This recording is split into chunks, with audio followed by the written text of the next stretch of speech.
Each week we have a chat to Leith Van Onselen, Chief Economist at the MB Fund, MB Super, and one of the founders of macrobusiness.com.au. It's where I go every day for economic and financial analysis. And the great man is on the line. How are you, Leith? I'm good, thanks, Luke. How about yourself? Just fine, thank you. And well done on picking this up from Senate estimates through the week, because you and I talk about it, immigration, and you make some outstanding points about Treasury and immigration. Just walk us through your thinking here, mate. Yeah, so we all know that, this big Australia immigration is foisted on us. Most Australians don't want it, but it's foisted on us, and we usually think of the usual suspects as lobbyists. You got big business, you got the universities or the education lobby, you got the property industry. They're always, massively for big Australia immigration, but there's a hidden propagandist out there who, which I'd argue is arguably the most potent lobbyist for big Australian immigration, and that's the Australian Treasury. Now, the Australian Treasury supports very high levels of immigration because basically the Treasury has two key performance indicators which don't necessarily align with the interests of Australians. And by interests of Australians, you're saying our quality of life, right? We're talking things about that's right. The availability of services, of infrastructure, the ability to move around freely, all that kind of gear. Yeah, and I'd also argue for productivity in the general, Australian economy as well. But yes, so the Treasury cares about, obviously cares first and foremost about the health of the federal budget, while it ignores the impacts on state budgets, on household budgets, on, the cost of other things. So because of that, the Treasury loves high immigration because the federal government collects about 80% of the nation's tax revenue, collects all the personal income tax, collects all the company tax, collects most of the tax in the nation. So therefore, if you import a whole bunch of people, you get more taxpayers paying personal income tax. Treasury gets all that money, but all the costs that are associated with the population growth, whether it's access to schools, hospitals, infrastructure, housing, impacts on the environment, energy supply, water supply, all those things tend to get deferred to the state governments and other areas. And then the state governments obviously privatise everything because that broke. And to try and bring in some money, then us as individuals end up paying more for things that we used to not have to pay for.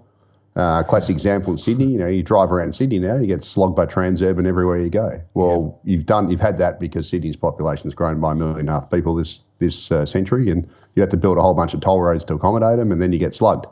The other Treasury's other key performance indicator is they obviously care about the economy growing in aggregate as a whole. So the easiest way to grow the economy is just to import a whole bunch of people. You get GDP growth, but the thing that matters to us is per capita living standards and per capita outcomes, and obviously it doesn't help there. I'd argue it makes things worse. Basically Treasury supports high immigration because it gets to privatise all the gains while the costs are deferred to other areas, state governments, us, individually, the broader community, etc. And the thing about this, Luke, Treasury's even got a propaganda unit that's been set up called the Centre for Population, and it's basically there to, do population projections and also propaganda supporting high immigration. And the latest propaganda statement that came out in December last year was projected that Australia's population is going to balloon by 4.1 million people over the coming decade. And most of that's going to be in the major cities. So Sydney's going to project it to grow by 900,000 people in the next 10 years. I live in Melbourne. That's 1 million in the next 10 years. Brisbane, 500,000, Perth, 500,000, et cetera, et cetera. And Treasury's latest intergeneration report also projected that Australia's population is going to grow by another 13 million people over the next 38 years, which is almost the equivalent, what's basically equivalent to a Sydney, Melbourne and a Brisbane worth of population being added in just 38 years. And, you think with Treasury pumping these massive population numbers and being such an ardent supporter of high immigration that it might actually do some analysis on what the impact of that might be, in things like housing. Because if we're going to grow the population by 13 million people, we're going to need a hell of a lot of houses, aren't we? And well, mate, it's almost reckless. In fact, it is reckless not to do that modelling, surely. Oh, absolutely. So Liberal Senator Andrew Bragg went to Senate estimates where he asked a senior Treasury official, I'm not sure exactly which one, I did watch the video and I read the transcript, but he asked whether it had modelled the impact of immigration on housing. And the Treasury official said, no, we haven't done such analysis, which to me is just gobsmacking. Wow. Because if you're going to pump this policy, and you're going to grow Sydney by 900,000 people in a decade purely through immigration, let's face it, because Sydney loses people elsewhere and they basically balance out the births, and it's pretty much all immigration. You think you would want to, maybe model and do some analysis of the impact on people's living standards, on infrastructure, on housing, on water supply, on energy, on services, all these sorts of things. But good old Treasury doesn't do any of this. And they don't do it because it doesn't fall under their remit, right? All those responsibilities fall to the states and elsewhere, so Treasury doesn't care. And just this week, we got the fourth quarter national accounts. Yeah. And yes, we finally emerged from this per capita recession that's been running for 21 months. We got 0.1% per capita growth, even though household spending actually fell, and it continues. Households, on average, it's still in recession. Is that money? Is that money from government that caused that spending? Was there something? Yes, it is. Because it's not. So, it was 0.1%. People need to understand that How long, mate, were we in per capita recession for? 7 consecutive quarters. So 7 quarters, and we come out of it because the government can say per capita, or the growth was 0.1%, 1/10 of 1%. Yeah, after 21 months consecutive declines, but the area of the economy. So the economy's broken up into 3 areas. You got households, businesses, and government. And the area that we care about, everyone listening here, is the household sector because that's where we live, right? Yeah. The household sector, real per capita household spending has fell again. So it's fallen for 8 consecutive quarters. So households are still in recession, but there's a little data point that came out of these national accounts which nobody would really look at, but that's the national accounts includes estimates on Australia's population to the December quarter, and Australia's population continues to grow like a science experiment. So I'm sort of circling back so Treasury doesn't do any analysis of the impacts on housing. We got the national accounts this week said that Australia's population grew by 139,200 in the fourth quarter. That's an annualised rate of 567,000. Jeez. So 557,000. Yeah. If you times it by 4, it's the second biggest fourth quarter population increase in history behind December quarter of 2022, where we had 157,900. And in the calendar year, Australia's population increased by 537,000. So that's when you add up all just last calendar year. Yeah. Now, it certainly has come down a bit from its peak. So it peaked at 661,000 the year to September 2023, but still this massively high level. And at the same time, the ABS released dwelling approvals data for January. And that showed that only 15,142 homes were approved for construction.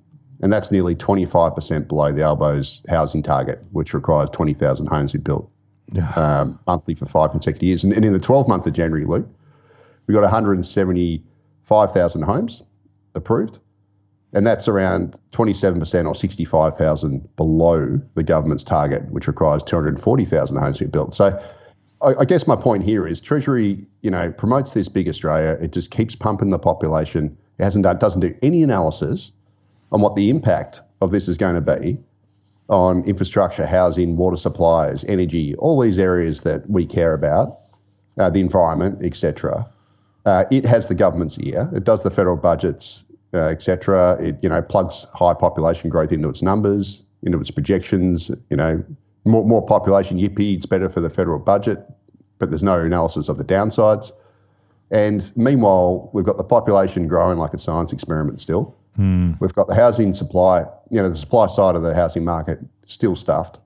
We've got this growing gap between demand through population growth and supply. And the reality of the situation is housing supply is going to remain constrained for a very long period of time because we've got structurally high interest rates. Even though interest rates are going to fall a bit, they're still going to be significantly higher than they were last decade. We've got much higher construction costs because the construction costs have lifted about 40% since the pandemic. So it's much more expensive to build houses.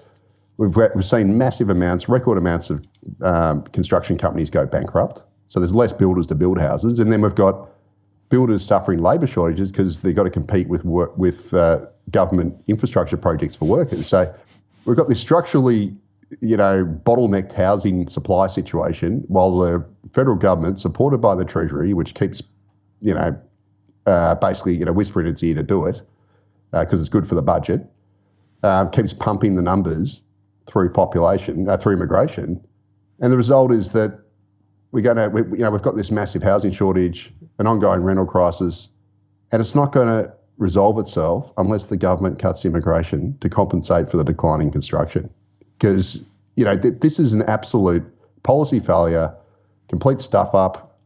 It's, causing undue strain for renters in particular.